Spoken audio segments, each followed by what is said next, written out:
and a warm welcome to everyone in this course, Lakehead students from both Thunder Bay and in Aurelia. My name is Gary Plume, and I'm glad you decided to take this course, Global Citizenship Education, Expressions, Issues, and Applications for Teachers.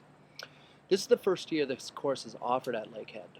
It's brand new in terms of its design and its implementation, particularly as an online course.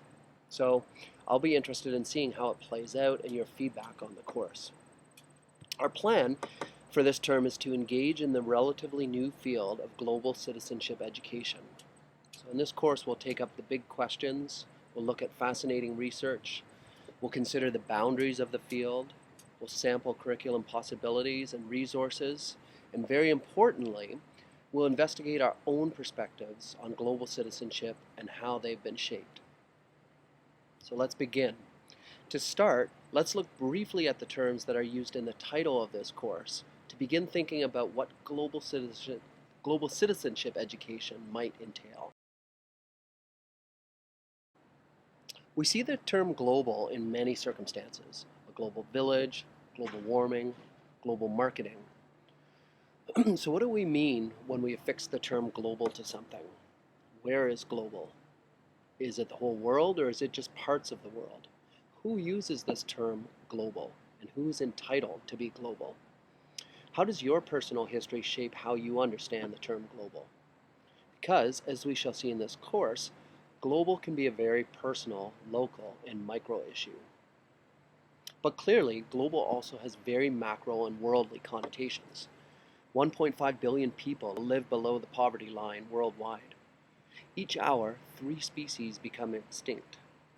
Canadian students rank 6th in international reading tests.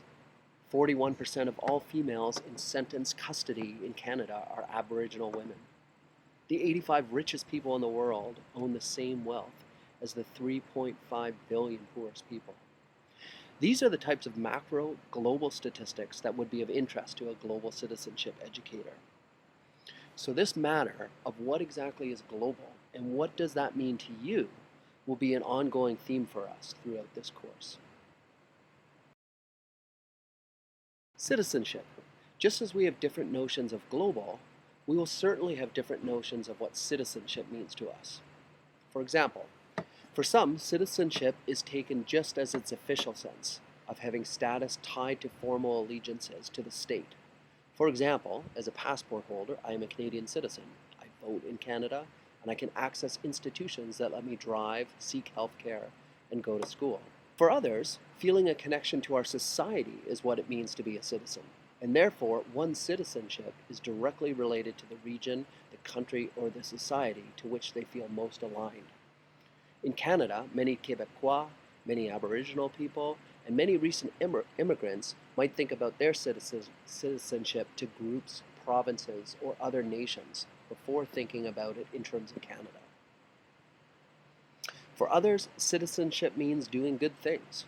If I shovel the sidewalk in front of my house in the winter, if I raise money and participate in the Terry Fox Run, if I cook dinner for my neighbors who just had a baby, donate blood to the Canadian Blood Services, I'm displaying civic virtues, and I'm a good citizen.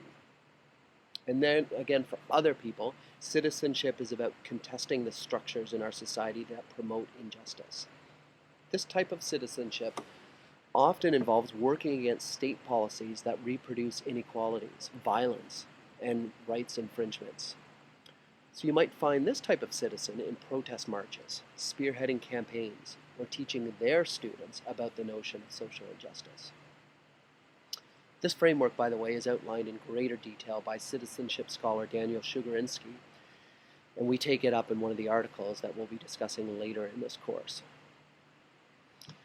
But you can see, however, just like as in the case of global, depending on how we view citizenship, our perspective will heavily inform how we approach global citizenship education.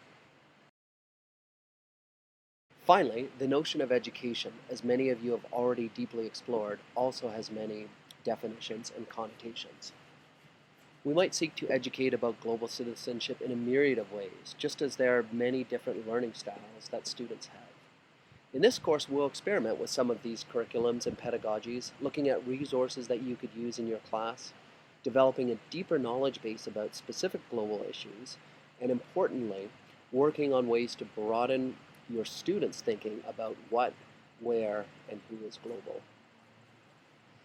Our particular focus in this class will be on ways that global citizenship is expressed by different individuals and populations around the world, the specific issues that are particularly relevant when speaking about global citizenship, and finally, how the variety of these expressions of global citizenship and the related issues apply to us as teachers who wish to integrate a global perspective in our work. Thus, what global citizenship education means to each one of us will likely vary considerably. To one person, it might mean ending racism and sexism. To another, about developing skills in foreign languages such as French, Mandarin, or Arabic. To another person, global citizenship education might mean rectifying unjust economic relations between rich and poor. To another, about addressing climate change through our everyday actions. For another person, it might mean promoting tolerance between students in the classroom. And another person, about developing whole people for a whole planet. In this course, we will explore these perspectives and look to frame them within theoretical boundaries so that we can develop clarity on the perspectives that exist when speaking about global citizenship education. The way I propose that we do this is through a curriculum that's been designed to be broken down into 9 specific aspects of global citizenship education. These will correspond with the 9 weeks of our course. For each week, we'll read a text by a key scholar or scholars within the field of GCE, and we'll watch a related video. In our first week, we'll continue to probe the question of what is GCE and why is it relevant for teachers. In week 2, we'll look at the central issue of globalization and relate this to various aspects of GCE. In our third week, we'll tackle the theme of global identities, and we'll look at related issues of diversity, multiculturalism, race, ethnicity, and language. In week 4, we'll look at the relationship between global poverty, inequality, and international development education. In the 5th week, we'll look at schooling in global perspective through an introduction to the field of comparative education. In week 6, we'll take a global perspective on social justice, including human rights issues, and discuss what is our role as educators. In the 7th week, we'll look at the connection of democracy and citizen participation with global education. In our penultimate week, we'll look at issues relating to the global environment. And finally, in our last week, we'll speak more specifically about the reality and practicality of being a global citizenship educator, combining global citizenship education with local citizenship education. So, I hope everyone enjoys our journey over the next 9 weeks. All of the course expectations, guidelines, assignments, and due dates are clearly laid out in the course outline, as well as our Desire to Learn class website. If you have any questions, though, don't hesitate to email me at gplume@lakehead.ca. Speak again soon.